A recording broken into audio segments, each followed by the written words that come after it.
Welcome to the West Wing Week, your guide to everything that's happening at 1600 Pennsylvania Avenue.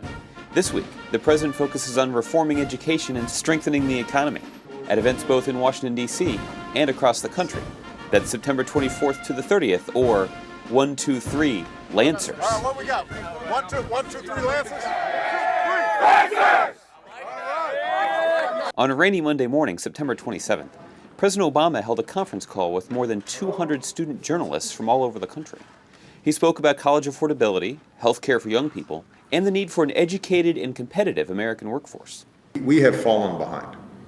In a single generation, we've fallen from 1st to 12th in college graduation rates for young adults. And if we're serious about building a stronger economy and making sure we succeed in the 21st century, then the single most important step we can take is to make sure that every young person gets the best education possible. Later that afternoon, the President met with a group of small business owners before signing the Small Business Jobs Act, a bill that will give our nation's small businesses support and incentives to help them grow and hire more workers. Entrepreneurs like you all across the country are going to help put people back to work at a time where we desperately need it. On top of the 8 tax breaks we've already passed, we're adding 8 more, which will accelerate more than $55 billion in tax relief over the next year to businesses across the country. Capital gains taxes will be completely eliminated for key investments in small businesses, driving capital to as many as 1 million small firms across America. In the evening, the President loaded up Air Force One to depart for Albuquerque, New Mexico, the first stop in a 3-day swing from the American Southwest through the heartland. High five. High five, Dave. That's what I'm talking about. On Tuesday, September 28th, the President met with the Cavalier family at their Albuquerque home before hosting a backyard discussion with neighbors and families through the area. We're going to be able to talk about all kinds of things with the group, but I want to spend a little time at the front end talking about education. I've been in education for a long time, worked about 15, 20 different schools. Right. And I really see what we're doing right now. We've incorporated a lot of strategies that, that promote success for kids. The President explained how our country's economic success depends on how well we educate our students. He also discussed how the newly released Republican platform calls for massive cuts to education spending in order to pay for a $700 billion extension of tax breaks for millionaires. One way they would pay for it is to cut back our education spending by 20% and reduce student aid to go to college for about 8 million students. That's one of their answers.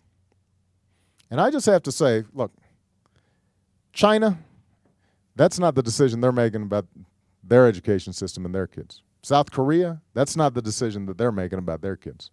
Before the President left New Mexico, Lieutenant Governor Diane Denish took him to the Barelas Coffee House, where they continued the discussion with patrons and sampled the huevos rancheros. Hey, this guy, he works in affordable housing at the Mortgage Finance Authority. We had a question about them today. Oh, we did? Yeah. That's a priority. Before making his next backyard stop in Iowa, President Obama made a surprise stop at Lafayette High School in Madison, Wisconsin, where he greeted some students, the volleyball and tennis teams, and the football squad. The President stressed that achievement in the classroom is just as important as performance on the field. You've got a little speed? He does. He does. He's probably the fastest kid. And he's the academian. Yeah. And he's the academian. You working hard in school? Yeah. I need you to, man. Congratulations. Thank you. Thank you, sir. Appreciate it. Thank you, sir. On Wednesday, September 29th, President Obama visited the Hatfield Club family in Des Moines, Iowa. Tristan, you're sitting with the first elected official in our family. Nice. What found out on Monday. What's his position? Representative. Student council. Student council. Nice. He once again took to the backyard to hear thoughts and questions from folks in the neighborhood and discuss the tough choices we are facing as a nation.